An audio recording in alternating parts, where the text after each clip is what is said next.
There's a big misconception in the online world that the feminine creates a greater wealth than the masculine business, and this is largely incorrect. The feminine creates no more money than the masculine, and the masculine creates no more money than the feminine. It's simply that the feminine is more new, and where new captures attention and the collective consciousness sees that it's given its power away, which it has here, then it will ferociously consume around the area until it finds what was missing, lost, or hidden. The feminine is one such hidden lost power.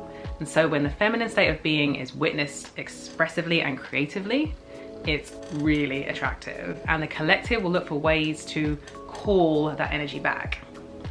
This is why it looks like the feminine is something of a hack in business, as it drives out of ordinary results. Out of ordinary results happen when there is out of ordinary pain, and the pain around the loss of the feminine and the collective psyche is acute and almost blinding in pleasure when it's found again. Now, the practices that largely exist in the marketing world in terms of wealth creation through business are masculine tending. This is what we largely know. The masculine marketing framework is more of a hunter energy, which is outward, seeking, grasping, claiming, persuading, pushing. This isn't bad per se. After all, let's think about this. If the seller is competent and ethical as an expert, then they should, to the best of their knowledge, identify that you will expand through buying and moving through their transformational container. Pushing in this context then becomes an act of service, a bit like a parent who, on the whole, knows what's in the best interest of their child, will push their child to, say, brush their teeth or go out and have some exercise, even if they have fear or inertia. The collective is sensitive to unethical persuasion, that is, the seller is acting in their best interest, which is making money, at the expense of the buyer, who, in this instance, won't get any transformation. Trust has been lost in the collective due to these practices being rife. Intentionally, yes, but often unintentionally. That is, the seller thinks that their product or service will help, but it won't for many possible reasons, like poor messaging, poor niching, or lack of clarity from the seller. Now, the Pleiadians aren't here to encourage us to relinquish our masculine ways of being in business, which are somewhat wounded and need healing, in favor of having the feminine, which is emerging and finding herself. Rather, the Pleiadians are encouraging us to invite the feminine into our experience as business owners, where most of what we're probably learning in business is masculine infused. This creates synergized, harmonized, full spectrum experience of powerful entrepreneurship and business ownership. So here's how that might look in some standard business functions that all businesses need to attend to: product, conversion, delivery, and success. If the client transformation isn't given priority in the creation of your business, then the business itself will quickly fall off its own desired trajectory of expansion. And here's why. The client transformation is the wave upon which future clients come in. If the transformation is poor and the experience forgettable, then the tonality of released past clients will create this dark cloud through which new income clients will feel intuitively and add to when they leave. This gathers density, and soon enough, the fog created by exiting clients will be too thick, too uncomfortable, and too diverting for new clients to navigate through, to actually arrive in your container in the first place. In other words, no new clients are coming in. From the perspective of the masculine, and what we've seen mostly so far in online marketing, the client experience focuses on the result. You get the promised outcome. In other words, you get what you paid for. As a business owner who is well balanced in the masculine and feminine will focus on getting the outcome for the client, and they will focus on creating an experience that is so dazzling that it leaves the client almost disoriented with bliss when they exit. This business owner doesn't just give a smile and a wave when you leave. They will work to create a springboard upon which the client can soar once they leave the container. So how does a business owner achieve this? They work on creating a pristine container of the highest vibration for their clients. Then, within that safe container, encourage the client to witness and accept and understand the parts of themselves that they are scared for others to see. The parts that are shamed, hurt, constricted through fear. These are the parts that often even the clients themselves can't see. A well-balanced masculine and feminine client container will find ways to nurture and see those parts in a way that the outcome-oriented only container simply could not achieve. Now, make no mistake, this is not about sacrificing results for wishy-washy, feely feels.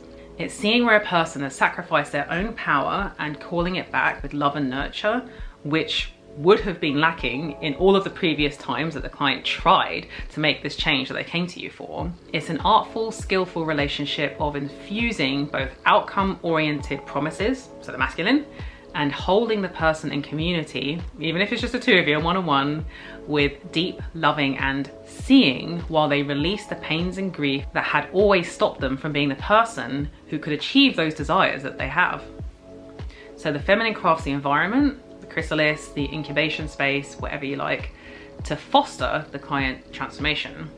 Often the client isn't privy to this process happening, but you, the business owner, entrepreneur, are here on this channel for energetic mastery, and so now you know.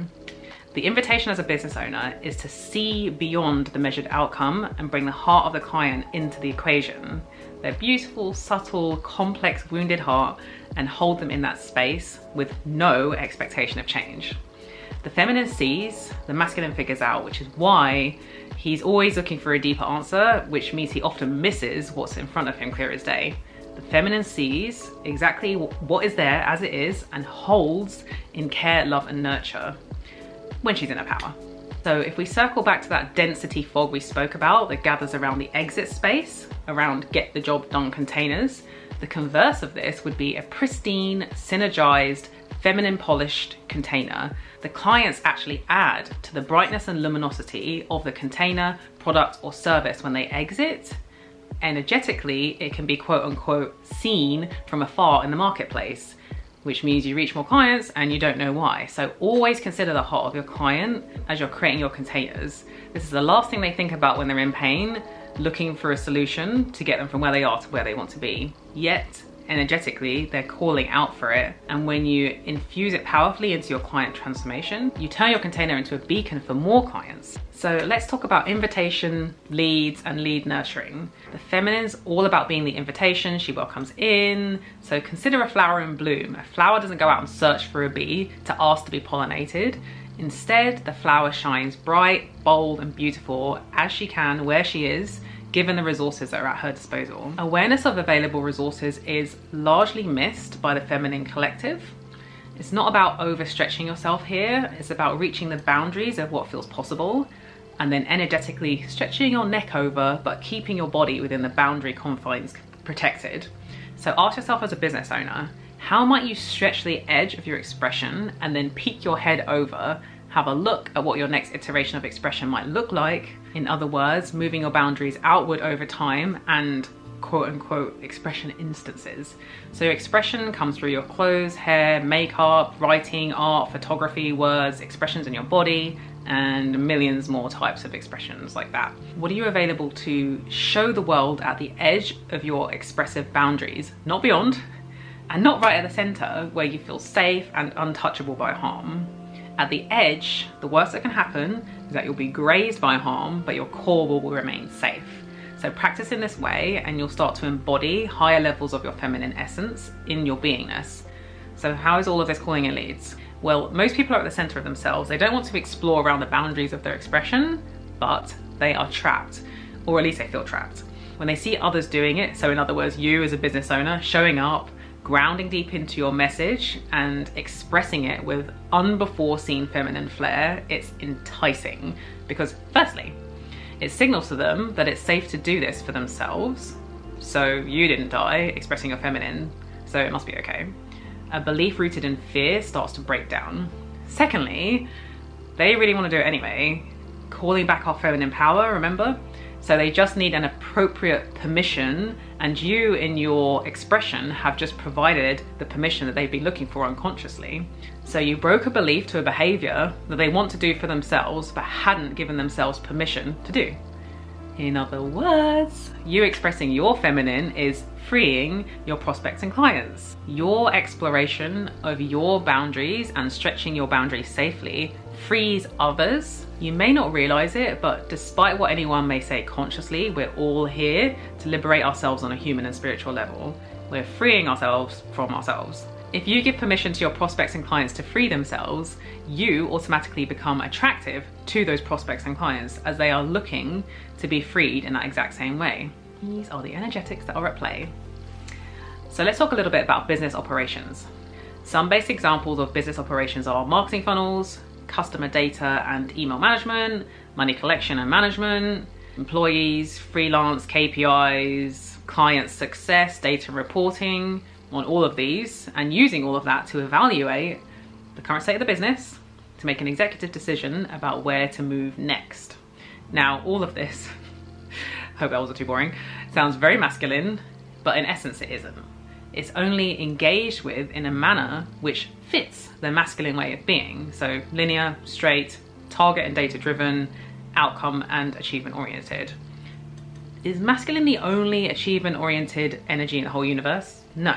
Business operations without the feminine's creative influence are incapable of intentionally and meaningfully creating a successful, expansive path for the business. Therefore, business operations is not masculine, or at least successful business operations isn't. The feminine is an energy that takes the separating lines of the masculine, running complete and parallel, and creates a dynamic world of parts operating as a whole, so the organism that is the business functions and expands.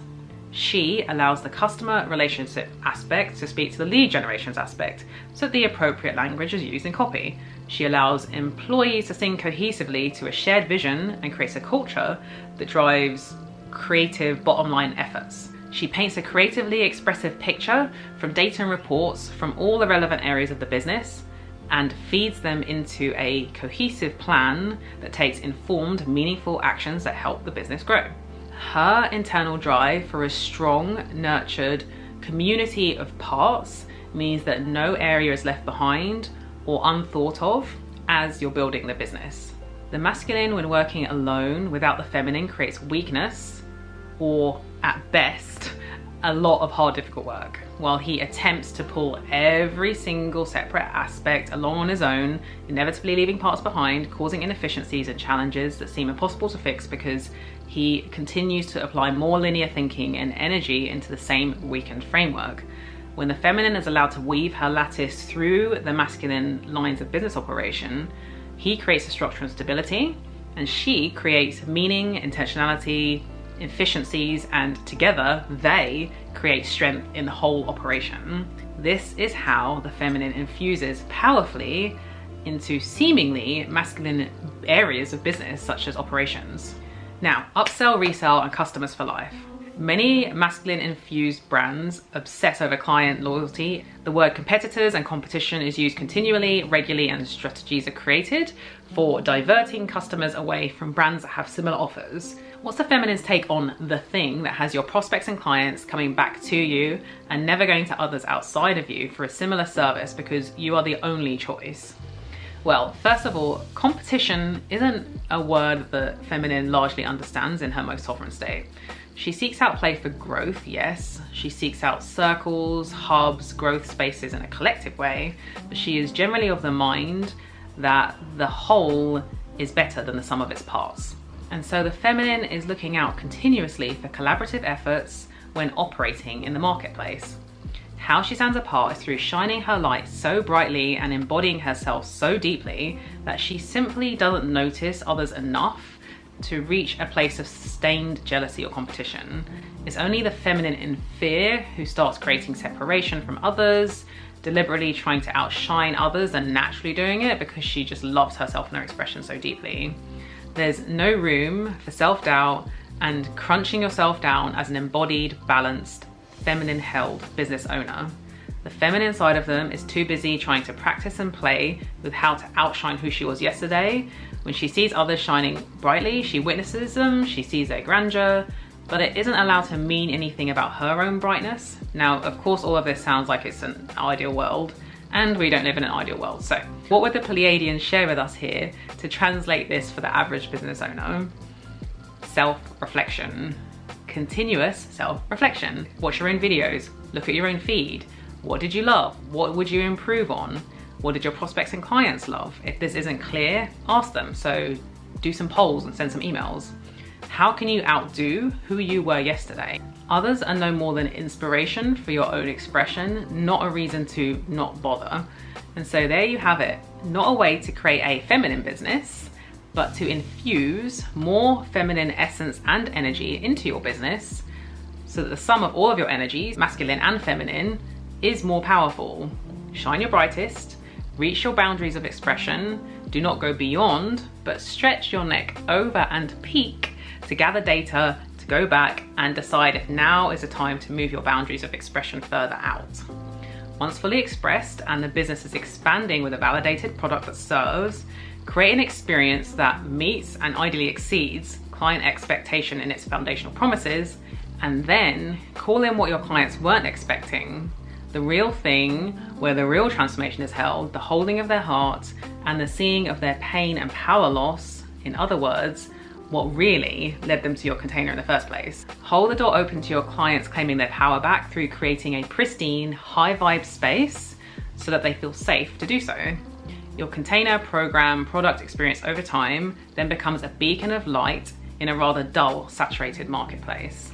Once your client has leapfrogged out of the container with you, over time, consider how you might create deeper, more collaborative relationships with other products, services, creators in your paid container with your clients. Many business owners fail in this respect because they're so self-focused in trying to control as many variables as possible within their client space, whereas you're looking to create a multi-dimensional, experiential theme park of exploration for your clients and an ecosystem for their development. In this way, you're looking out for their best interest, not creating from a proprietarial, territorial, controlling, single-dimensional perspective that looks out primarily for you. The feminine's mantra is, remember, the whole is better than the sum of its parts. Leverage is a very natural, sovereign feminine state, so seek out community and creative spaces where each individual brings a skill set that complements all others within that community. Together, you elevate each other's businesses, and each other's clients through community and cross-pollination, which creates strength and diversity. So I hope you enjoyed today's video around infusing more of your feminine essence into your business as an entrepreneur, business owner. If you enjoyed this video, I invite you to like and subscribe, and do give me a little comment below on any of your biggest takeaways from what you learned in today's video, and also check out some of the other videos that I have on my channel. The majority of what I share is from the Pleiadians, that I channel from the Pleiadians, and it's all about helping you ground into powerful money energetics as an entrepreneur and business owner. If you feel called to sign up for my 20-minute AKASHIC Business Ascension call, you can find the link below this video and also up in the banner of my channel. In this call, we will dive into your AKASHIC records to ask what is needed for you to 10x your business income, so getting some personal insights for you. I'll then direct you to any resources that I think will help you, so books, podcasts, courses, anything that I'm aware of, or influencers, anyone who I think can support you with what the advice is that comes through from your AKASHIC records. And then we'll move through a little bit of a process of release and calling in support so that you can actually embody your 10x income business owner self. So if that sounds like something that's super fun, it's completely free. It's up in the, click the link up in the banner or the link in the description, and we'll hop on a call and see what your AKASHIC records can reveal.